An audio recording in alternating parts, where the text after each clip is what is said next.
The U.S. Nuclear Arsenal, A History of Weapons and Delivery Systems Since 1945 by Norman Polmar and Robert Norris.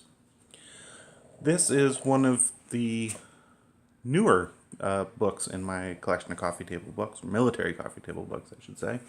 This is copyright 2009. And this is not only a fun read, it is a great reference. Has some of the up-to-date information, even some great ones like the Orange Book from the 80s, the Nuclear Weapons Data Book, have some errors in them. This is really well checked and well edited.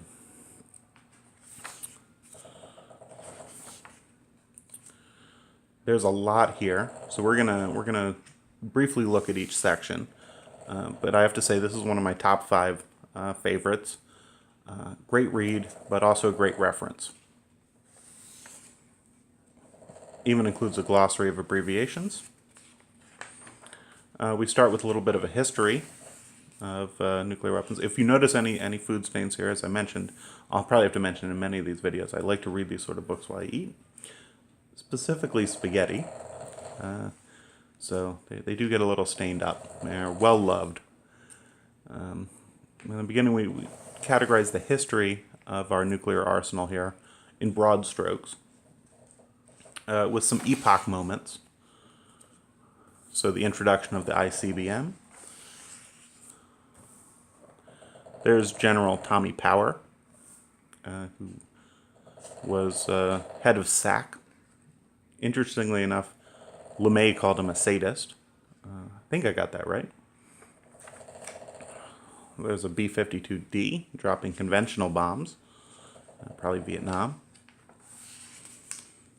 In the sub-launch missiles and the triad. So the triad is land-based intercontinental ballistic missiles, submarine-launched ballistic missiles, and aircraft. We hit the MERV epoch, multiple independent reentry vehicles.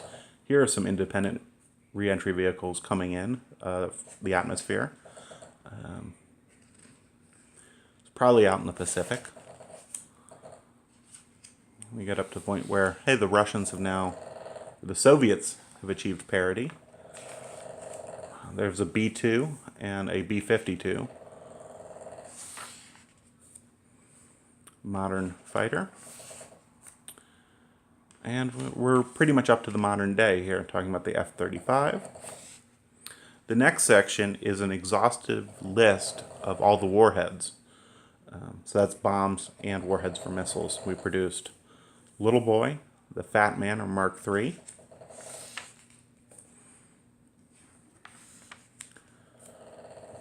There's the B-5, or Mark V.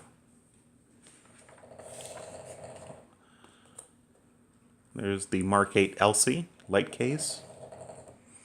It's an early bunker buster.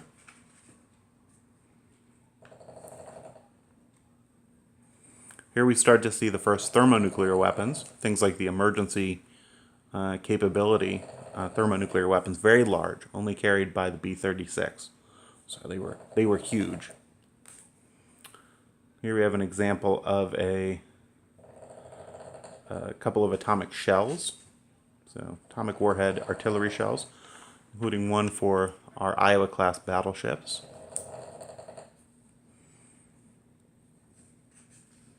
The W-25 for the Genie. Start to move a little bit more quickly here. Here's the B-28, one of our most common warheads or bombs. A couple more of note. The B-41, our largest warhead, 25 megatons. That's the equivalent of 25 million tons of TNT. Huge warhead. We'll skip forward a little bit. The W-53 for the Titan II.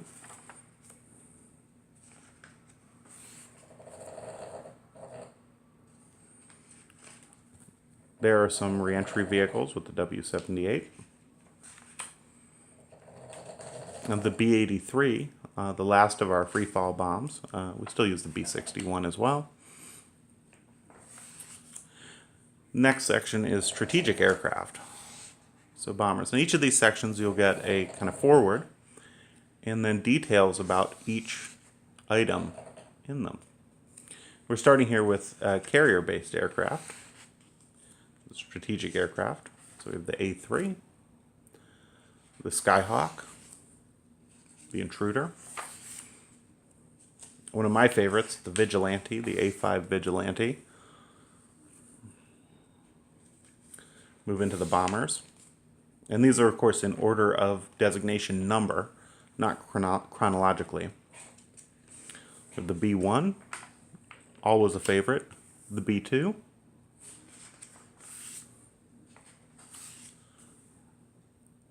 There's General LeMay. The B-47, which is a great-looking aircraft, still is.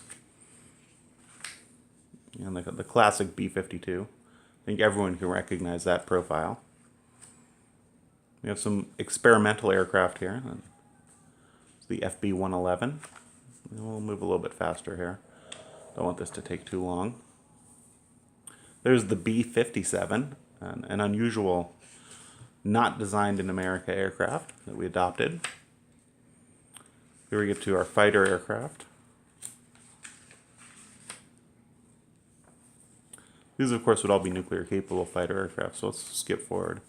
The F-89 Scorpion, fantastic aircraft. It could carry rockets in the wing pods. It could carry the Genie air-to-air rocket, which is a nuclear-tipped, unguided rocket. Flew in a straight line and had a nuclear warhead. Interesting thought. There's the Voodoo, used by us as well as the Canadians. The Americans as well as the Canadians. The F-104 Starfighter, one of my favorites of all time, as is the F-106. Those are nuclear-armed fighters. Of course, then it's split up, Air Force versus Navy. Some helicopters. Then we get into strategic missiles. The Atlas, ground-launched cruise missile. Minuteman, and you can see the wealth of information here. Let's take a look here at the Minuteman II. So you get details on the design, operational history, production details, and some stats about it. Specifications and stats. There's the MX, or Peacekeeper. Another one of my favorites, the Pershing II. Very accurate. And the Snark, well, just because of the name, how can you not love the Snark? Here are the Titans, Titan 1 and Titan 2. Forward a little bit, get out of strategic missiles. Here are some of the sub-launch missiles, the Tridents, and the cruise missiles, or the air-launched missiles. Not too many there. The Hound Dog, Penetration Aid, Skybolt, the ill-fated Skybolt, which we would have also sold to the British. Short-range attack missile. Some air defense. We're now getting into the section on air defense. Polmar, the Nike Hercules, great-looking missile. The Nike Zeus and the Spartan, not operational too long, was the Spartan. And the Sprint, I think it's one of the fastest missiles ever made. Let's see, what is its speed? 7,500 miles an hour. That Mach 10, Mach 9, hugely fast. Small warhead though, but that was for point defense. And our tactical missiles. There's a nuclear-armed Falcon. Here's the Genie I mentioned earlier, unguided. So you see the Quetzalcoatl,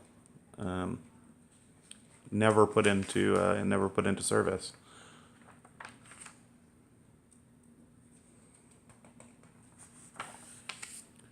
It's the Terrier and Talos.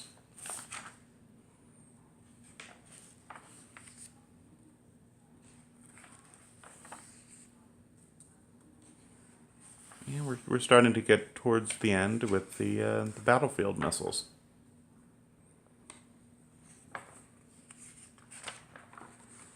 And finally, artillery. all in all, I'd say it is absolutely 100% worth it. This is probably the definitive reference on the U.S. nuclear arsenal. I can't think of anything better. Probably the only thing that comes close is the Orange Book. But again, that's from the 80s, so it's a little dated. And it is not as much of a fun read as this is. So, again, one of my favorites and highly recommended.